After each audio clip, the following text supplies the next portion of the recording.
Oi, gente, tudo bem com vocês? Eu sou Viviane Santos e hoje eu serei a professora de vocês de língua portuguesa, tá certo? A gente começa um tema novo essa semana, né?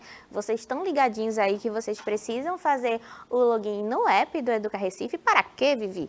Para fazer a comunicação com a gente aqui, ao vivo, durante a nossa aula, tá certo? Quem faz essa comunicação de hoje é a professora Adriana Maria, também de língua portuguesa. Vamos dar um oi para ela?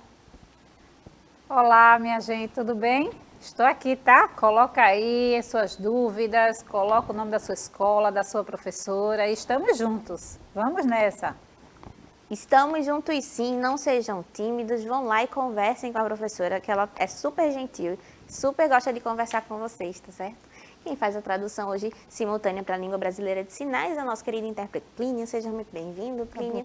E vamos lá, hoje a gente começa a continuar, na verdade, falando sobre as narrativas, só que de um ponto de vista diferente, né? A gente já viu aí a estrutura de um texto narrativo em aulas anteriores, a gente já viu presença de narrador, personagem, tempo, espaço, como se desdobra um enredo, o que significa fazer uma narrativa, a gente já viu também romance, fábula, conto, crônica, a gente já viu histórias em quadrinhos, mangás, a gente já viu de tudo um pouco aqui, né?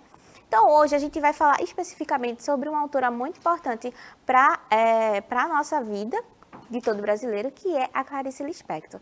Mas antes, bora relembrar aqui, ó. Como vimos nas aulas anteriores, as narrativas contam histórias, né, minha gente? Além de conhecer as histórias, é também importante conhecer os criadores dessas histórias, né? Não basta conhecer a história em si, é sempre importante conhecer quem é que está por trás, quem é o ser pensante, a mente que está criando todas essas histórias extraordinárias para a gente consumir, ler, se deleitar, se entreter, tá certo? Ó. E conhecer também as pessoas que passaram pela nossa cidade, pela nossa história como país, né? Nós estamos aqui vivendo juntos numa comunidade, então as nossas vidas se interferem, se dialogam, né? Então é importante, além de conhecer a sua própria história, a história da sua cidade, conhecer a história dessas pessoas que são relevantes para esse contexto, porque aí você conhece melhor tudo, tá certo? Não, nada fica sem ser falado para você. Hoje falaremos sobre Clarice Lispector. Eu tenho certeza que vocês aí de casa já ouviram falar nesse nome, né? É uma escritora brasileira, ucraniana brasileira, naturalizada, muito relevante no nosso cenário nacional e que tem um imenso número de obras publicadas e lidas desde sempre, desde a sua publicação até os dias de hoje. Então, a gente vai explorar um pouquinho a vida da Clarice Lispector e também as suas obras, mais especificamente A Hora da Estrela. O que é que essa obra tem para contar para a gente ainda de tão relevante do período em que foi escrita até chegar nos dias de hoje? Ó, quem foi Clarice Lispector? Ela foi uma autora ucraniana, nascida em 1920, no século XX, que veio ainda muito jovem morar em Recife. Foi um dos maiores nomes da literatura brasileira do século XX.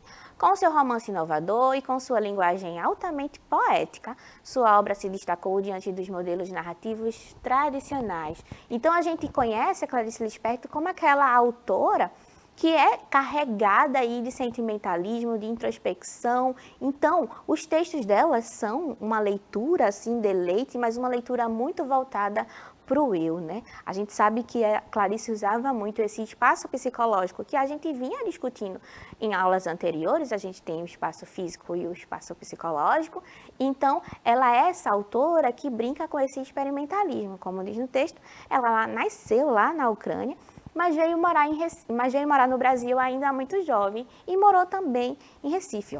Essa arte aqui é do nosso artista Luan Santiago, que fez esse lindo retrato da Clarice Lispector, e ele preservou muito bem os traços da autora. Então, vocês conseguem visualizar como ela era imponente, como ela tinha essa figura misteriosa, que conversa muito com o que ela narra nas suas obras.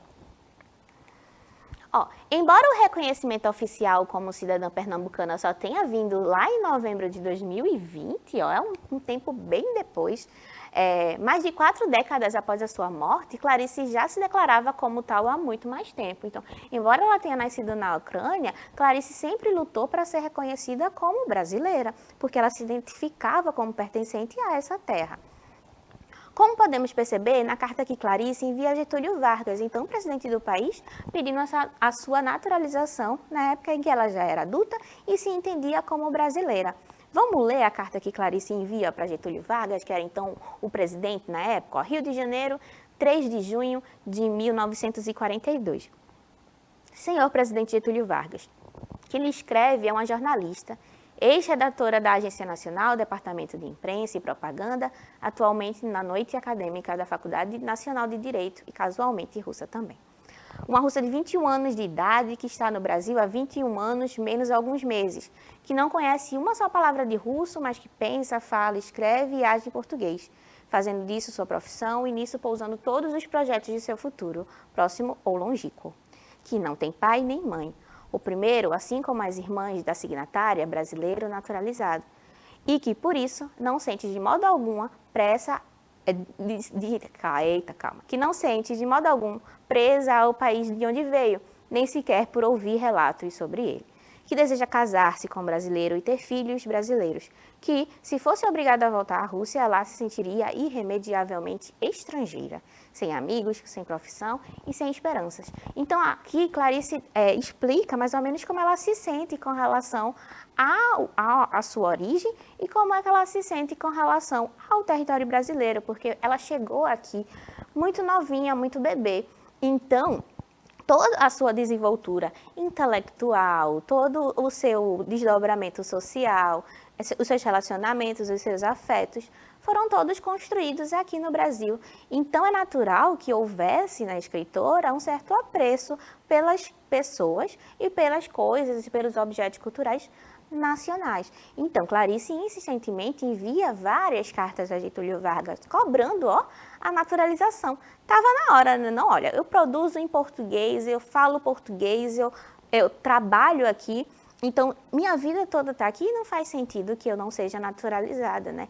E depois de um tempo, como a gente viu, Clarice consegue sim ser naturalizada e ser reconhecida como brasileira. Aqui tem uma fotinha da casa onde viveu Clarice Lispector, lá no bairro da Boa Vista, aqui no Recife. Tem uma setinha vermelha que indica qual foi a casa que ela morou. Vocês conseguem perceber aí bem nitidamente, né? Ela morou com os pais durante a infância nessa casa, tá certo? Com o tempo, ela se muda. Foi vivendo no Recife que a pequena Clarice ensaiou seus primeiros escritos.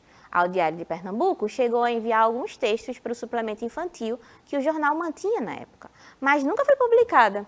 Por volta dos 9 anos, após assistir o espetáculo do Teatro de Santa Isabel, escreveu uma peça intitulada Pobre Menina Rica, que escondeu atrás de um móvel da casa. Então, desde muito jovem, Clarice já despontava aí, já demonstrava uma certa aptidão para as letras, né? Para a leitura, para a composição de textos. Então, desde muito jovem, ela sempre escreveu. No começo, teve alguns textos recusados, como a gente pode ver, né? Mas com o tempo, firmou-se como jornalista, como escritora e é lida, minha gente, no mundo todo, até os dias de hoje, com muita relevância. Os textos de Clarice são muito potentes e vão questionar aí a existência, por que a gente está vivendo, vão questionar as agonias da alma humana, então, por que a gente sofre, como a gente sofre, como é que se dá essa relação entre ela e a literatura, mais especificamente o fabricar de textos, a sua relação com as letras, com as palavras, se o texto dela é potente em inspiração ou se ele vem de muito labor, de muito trabalho com a palavra. Então, tudo isso Clarice vai explorando ao longo dos seus textos. Clarice escreveu diversos livros, entre eles os mais conhecidos são A Hora da Estrela, que a gente vai conversar um pouquinho durante a aula de hoje, Água Viva, A Paixão Segundo o GH e Perto do Coração Selvagem. Então, essas são as obras, as principais obras. Clarice escreveu muitos outros livros, muitos outros contos. Então, ela tem uma vasta obra literária. Caso você queira procurar, se interessar mais, vale super a pena, tá certo? Hoje a gente explora mais especificamente A Hora da Estrela. Vamos conhecer uma obra dela? A Hora da Estrela conta a história de Macabea, uma nordestina que vai viver no Rio de Janeiro após perder um parente, uma tia. Macabea sofre as dores da miséria em um cotidiano brasileiro realista e com tom sério. A personagem possui grandes dificuldades em se expressar e ser compreendida pelas pessoas ao seu redor. A responsabilidade de traduzir Macabea para o leitor é a do narrador. E aí a gente vem falando e pensando a narrativa desde as nossas aulas anteriores, né? Como a gente consegue perceber a importância do narrador para a narrativa. Porque, segundo está dizendo aqui, Macabea não consegue se expressar totalmente com as pessoas, então ela não conseguiria fazer isso com o narratário também. Então, quem é que entra para fazer essa ponte entre Macabea, a história dela, a narrativa de vida dela, e a pessoa que está lendo a obra? É o narrador, né? Então, quando a gente percebe como ele é importante para o desenvolvimento da obra. O narrador na obra de Macabea vai ser aquele onisciente, aquele que sabe de tudo e que vai contar tudo sem que Macabea precise se expressar com mais afinco, tá certo? Então, ela conta aqui a história dela, que é essa nordestina pobre, que acaba aí indo para o Rio de Janeiro, viver por lá, ter sua vida completamente por lá, mas que sofre bastante, porque o texto de Clarice ele é muito pautado no realismo, então não tem nada fantasioso acerca da vida. A vida e a existência é escrito, é narrado de forma muito doída, porque é assim que a gente enfrenta a vida, com vários problemas, com várias alegrias também, mas com os sentimentos todos misturados, tudo coexistindo, tá certo? O texto de Clarice não é tão fantasioso, não tem duendes, nem fadas, como a gente viu já nas histórias de lendas ou as histórias de contos de fadas. Ele vai ser um texto mais pautado na realidade, ou seja, no que a gente conhece da nossa vida em sociedade, dos grandes centros urbanos, das angústias do homem moderno, que sofre por precisar reconhecer o seu espaço, por precisar conseguir arrumar dinheiro para se sustentar, que sofre em estar em um lugar que não é seu, né? Como a gente sabe, Macabea era nordestina, vai para o Rio de Janeiro, então ela precisa se adaptar a essa nova realidade. Perde um parente, né? Que é muito próximo a gente também, especialmente em tempos de pandemia. Então, é muito interessante como o texto de Clarice consegue ser tão atemporal, chegar na gente ainda tão vívido. Eu trouxe um trechinho, o primeiro trechinho, eu trouxe 3 trechinhos, na verdade, de A Hora da Estrela, que a gente vai tentar fazer algumas inferências sobre esses trechinhos. O primeiro diz assim, eu me acostumo, mas não amanso. Por Deus, eu me dou melhor com os bichos do que com gente. E quando acaricio a cabeça do meu cão, sei que ele não exige que eu faça sentido. Então, aqui a gente percebe que Macabea sabe da dificuldade que ela tem em se comunicar com as outras pessoas. Não que ela não fale português, não que ela não tenha conhecimento sobre a língua, mas é porque parece que o mundo tem dificuldade em entender essa protagonista, em entender a mente de Macabea. Então ela se sente acuada, ela se sente presa, como se ela não conseguisse se expressar, dizer o que é que ela sente, dizer quais são os seus desejos, os seus anseios. Então, o que é que ela pensa? Poxa, eu acho que me comunicar com os bichos é bem mais fácil, porque eles não exigem coerência. Eu não preciso fazer sentido para os bichos. Será que não? Será que a gente não precisa? Será que os bichos entendem a gente? Vocês que têm pet aí em casa, o cachorrinho, o gato, vocês acham que quando vocês falam com eles, eles não entendem vocês, não? Eu acho que entende, viu? Então, assim como Macabea, ela achava que falar com os bichos era mais simples. Talvez porque a mente humana, complexa do jeito que é, e os múltiplos significados que a gente consegue extrair a partir da linguagem, faz com que a gente tenha, às vezes, conflitos, né? Com o nosso bichinho, com o nosso animal, o nosso pet, nosso animal doméstico, às vezes a gente consegue ter um conforto maior, porque ele não vai ter dificuldade em entender, porque ele entende pelas emoções. A gente entende tudo misturado, emoções, línguas, trejeitos, então é um pouquinho mais complexo, não é não? Você se preocupa em fazer sentido? Essa é uma pergunta que tem que parar na sua cabeça. Qual será que é a importância da gente fazer sentido, da gente se comunicar com o mundo de forma transparente e honesta? Será que quando a gente não faz sentido, tá tudo bem? Será que eu consigo ser coerente e viver com todo mundo em paz se eu for uma pessoa que não faz sentido? O que significa fazer sentido para você? É agir de forma adequada diante das situações, mesmo quando elas são tristes ou não nos favorecem, né? Então pense aí direitinho. se você se preocupa com isso ou se para você é completamente desnecessário fazer sentido, tá certo? O que é que a gente consegue inferir sobre o primeiro trecho de Clarice? O narrador encontra conforto no afeto do animal, né? Visto que encontra dificuldade em fazer-se entender pelas pessoas. Clarice está sempre pensando nas relações humanas, toda a sua complexidade, mas também a beleza que há entre os seres vivos. Os animais são mais simples porque só amam e eles não estão preocupados com o julgamento que nós, humanos, fazemos. Então percebemos aí uma pureza com relação ao animal que talvez a humanidade busque incansavelmente, mas que a gente não consiga com tanta facilidade, né? Porque a gente está poldado pelo julgamento, pelas coisas que a gente acha do outro, pela nossa própria vivência, pela nossa própria cultura. Então, às vezes, é difícil entender o outro, né? Você está aí na sua escola, você está aí na sua casa, às vezes briga com o irmão, às vezes discute com a mamãe e com o papai. Isso porque há julgamentos, vocês entendem o mundo de forma diferente. E com os bichinhos acontece de forma mais simples, né? A gente só vive de afeto. Então, a gente percebe como Clarice lida também com a profundidade das relações humanas aqui nesse trecho. Então, esse segundo trecho, lembra que ela é nordestina e vai-se embora para o Rio? Então, vamos lá. Talvez a nordestina já tivesse chegado à conclusão de que a vida incomoda bastante. Alma que não cabe bem no corpo, mesmo alma rala como a sua. Não queria ser privada de si, ela queria ser ela. Ela queria ser ela mesma. Achava que cairia em grave castigo e até risco de morrer se tivesse gosto. Então defendia-se da morte por intermédio de um viver de menos, gastando pouco de sua vida para esta não acabar. Essa também é uma citação da Clarice Lispector de A Hora das Estrelas. O que é que a gente entende por esse trecho? É que o eu lírico ele é muito profundo e ele entende a vida como se fosse uma bateriazinha assim, que vai se gastando ao longo da vida.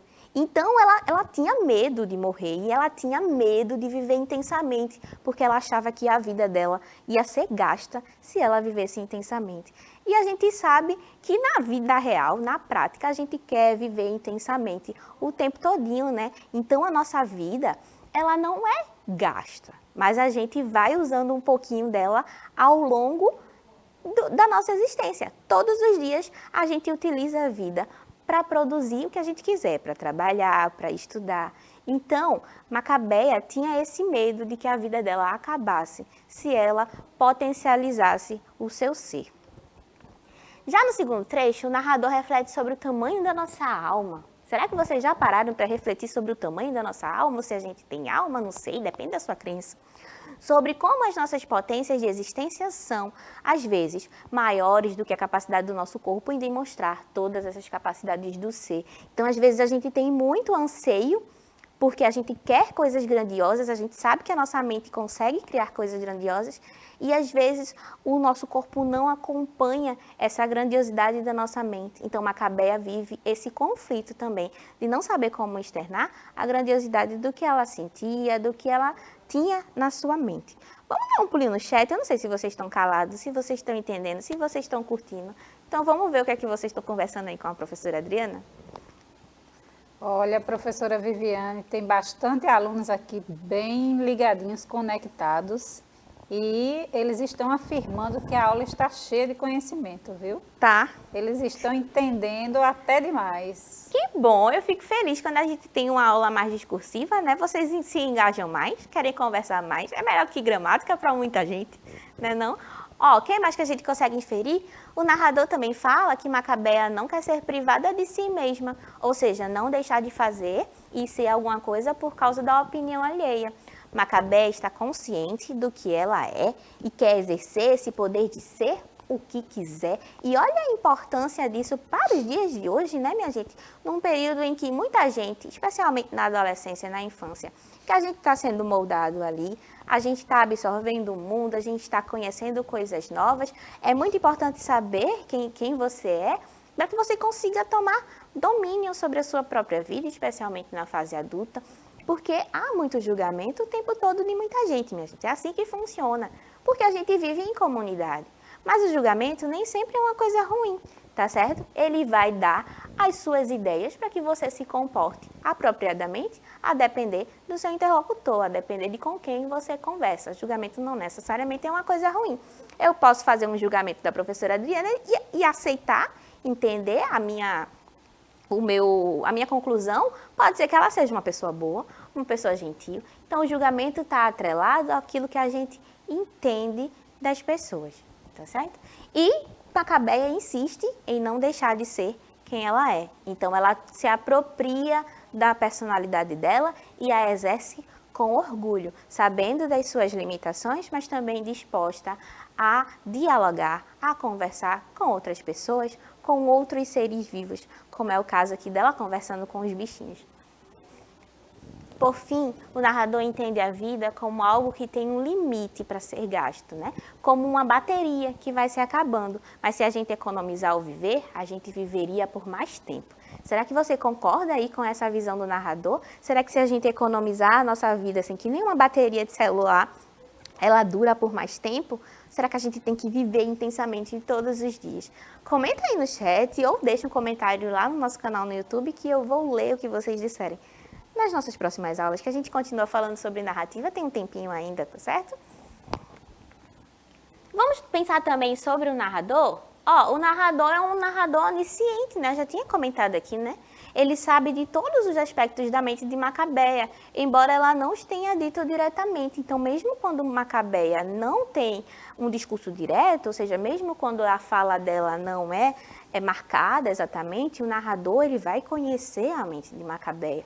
Já que ela tem essa dificuldade de se expressar, ele vai precisar fazer a ponte, né? Preencher as lacunazinhas que Macabeia não consegue fazer sozinha. Então, ele é um narrador onisciente, que sabe de tudo, inclusive dos pensamentos, das angústias, das aflições, dos sentimentos da nossa querida protagonista aqui na obra de Clarice. Um outro trecho, bora ver um último trecho da obra de Clarice? Ó, tudo no mundo começou com um sim. Uma molécula disse sim a outra molécula e nasceu a vida. Mas antes da pré-história, a pré-história da pré-história, e havia o nunca e havia o sim. Sempre houve, não sei o quê, mas sei que o universo jamais começou. E aí, será que a gente entende isso? Parece bem complexo, né? A pré-história da pré-história. E ela viaja nesse tempo aí. Que tempo é esse, Vivi? Que é o começo de tudo. Será que vocês já pararam para pensar aí sobre o começo de todas as coisas? A gente tem várias teorias, né? A gente tem a ciência dizendo uma coisa, a gente tem a religião dizendo uma coisa, e a gente também tem a literatura, a arte, configurando, imaginando, idealizando o que seria o começo de todas as coisas. Como é que a gente chegou até aqui? Como é que a gente chegou até essa aula de português? Até essa discussão sobre Clarice e todo o conhecimento que vocês aprenderam, tudo que vocês já viram durante a vida de vocês. Então, sobre esses grandes questionamentos também se faz a obra de Clarice Lispector. Parece complexo, né? Mas quando a gente vai lendo, a gente vai entendendo a linha de raciocínio que ela utilizou nas suas obras, tá certo? Dá pra entender. Faça um esforcinho, ó. E em que momento começou a história do mundo? Tu saberia me dizer? Olha, essa é uma das questões difíceis, né? Que os cientistas tentam responder. O poeta tampouco sabe, mas ele cria hipóteses. Deve haver um começo de tudo porque hoje existimos, mas não conseguimos entender qual é ainda, né? E aí a gente tem a nossa noção de tempo também criada a partir de um começo. Se eu cheguei hoje, se eu tenho uma marcação das horas, é porque eu consigo marcar o tempo, eu consigo ter um começo, um meio e um fim. Então, além dos cientistas, além das religiões, eu também tenho os poetas me dando ideias sobre a criação de todas as coisas, sobre a inspiração. De onde viemos, para onde vamos, não sabemos, né? O começo narrativo é um pouco mais fácil, né? Ele começa quando o narrador quer, ou seja, o livro começa quando o narrador quer. Nem sempre do início da história, nem sempre em ordem cronológica, mas prestando atenção para que a ordem da narrativa não impeça o leitor de acompanhar a história. Então é possível fazer flashbacks, voltar e ainda manter uma história coesa. No fundo, o romance de Clarice acaba sendo uma descrição existencialista do ser, né? O existencialismo procura a essência do ser na prática, que é o período entre o nascimento, sua criação e a morte, sua destruição.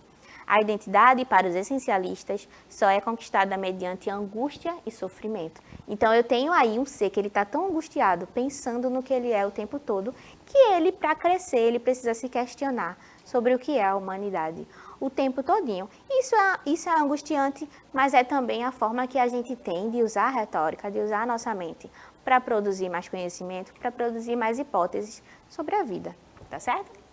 Ó, é a vez de vocês agora. Vamos dar um pulinho lá no chat para falar com a professora Adriana, ver o que vocês disseram. Ela vai se despedir também. Na volta a gente fala da atividade. Aqui, professora Viviane, todo mundo bem atento, né? Gostaria de agradecer a Robert, Daniele, Diógenes, Caroline, que interagiram aqui no chat, Tito. Um abração para vocês, tá? E até a próxima. Meninos, muito obrigada. Meninos e meninas, muito obrigada pela participação de vocês no chat. Eu espero que essa aula tenha sido assim. Só que temos 12 alunos aqui no chat, tá? Esses foram os que interagiram, mas temos 12 alunos aqui interagindo, assistindo sua aula, professora. Tá vendo? Muito obrigada a vocês. Deixem esses comentários aí no YouTube assim que vocês quiserem, tá?